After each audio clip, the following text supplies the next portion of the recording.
পৃথিবীর মানুষ এখনো পর্যন্ত মাত্র 12 কিলোমিটার পর্যন্ত নিচ পর্যন্ত যেতে পেরেছে।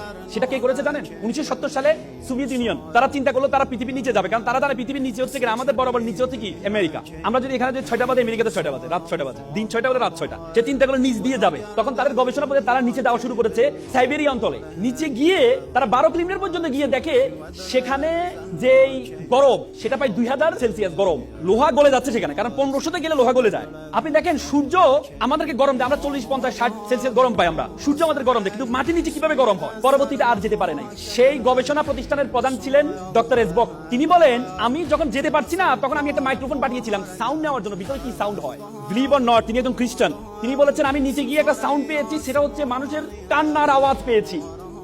তিনি আবার বলেন, তিনি ভাবলেন এটা একটা ইকুইপমেন্ট বা আমি যে ইকুইপমেন্ট পাঠিয়েছি সেটার কোনো আওয়াজ হতে পারে। তিনি আবার পাঠালেন, পরে দেখলেন এটা কোনো একজন দুজন মানুষের আওয়াজ না, এটা হচ্ছে হাজার হাজার মানুষের কান্নার আওয়াজ, এবং সেই আওয়াজগুলো বেশিরভাগ আওয়াজ হচ্ছে মহিলাদের আওয়াজ। তখন তিনি স্টপ করে দিলেন। তিনি বললেন, I am a communist, I don't believe heaven and Bible, but I believe in hell. আমি জাহান্নামকে বিশ্বাস করি। আল্লাহ রাসূল বলেছেন বেশিরভাগ মহিলা জাহান্নামী হবে, বলেছি কিনা? এবং আমরা জান্নাতের ইল্লিন আর সিজ্জিন, ইল্লিন হচ্ছে যেখানে আমরা মৃত্যুবরণ করার পরে আমাদের বডিটাকে, আমাদের রূহটাকে ইল্লিনে নেওয়া হয়। ইল্লিন বলতে আল্লাহ তাআলার যে আরশের নিচে রাখা হয় সিদরাতুল মুনতাহার পরে।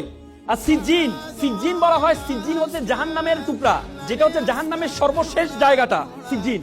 আব্দুল্লাহ ইবনে আব্বাস আল্লাহ রাসূলের চাচাতো ভাই ছিলেন। আল্লাহ রাসূলের চাচাতো ভাই আব্দুল্লাহ ইবনে আব্বাস বলেছেন সিজ্জিন হচ্ছে পৃথিবীর সর্বশেষে অবস্থিত, মানে পৃথিবীর নিচে অবস্থিত সিজ্জিন। তার মানে জাহান্নাম হচ্ছে পৃথিবীর নিচে অবস্থিত। আপনি চিন্তা করতে পারেন যে হাদিস সূরা নূহতে বলা আছে ফেরাউনকে আমি পানিতে ডুবিয়েছি, ডুবানোর পরে তাকে আমি জাহান্নামে নিক্ষেপ করেছি। তার মানে নিচে গিয়েছে, নিচে থেকে জাহান্নামে কিভাবে যায়? তার মানে আমাদের পৃথিবীর নিচে যে আগুন আছে সে আগুনের সেলসিয়াস বিজ্ঞানীরা বলেছেন 6000 সেলসিয়াস গরম।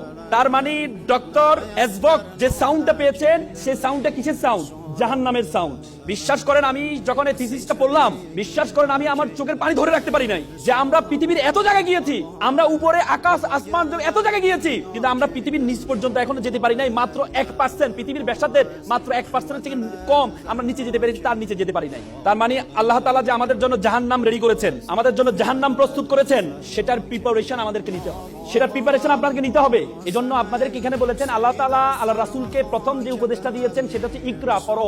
আপনি যদি জানেন, আপনি যদি পড়েন, আপনি যত বেশি জ্ঞান অর্জন করতে যাবেন, যত বেশি পড়তে যাবেন, আল্লাহর সৃষ্টি সবকিছু সম্বন্ধে আপনার সবচেয়ে বেশি ধারণা তৈরি হবে।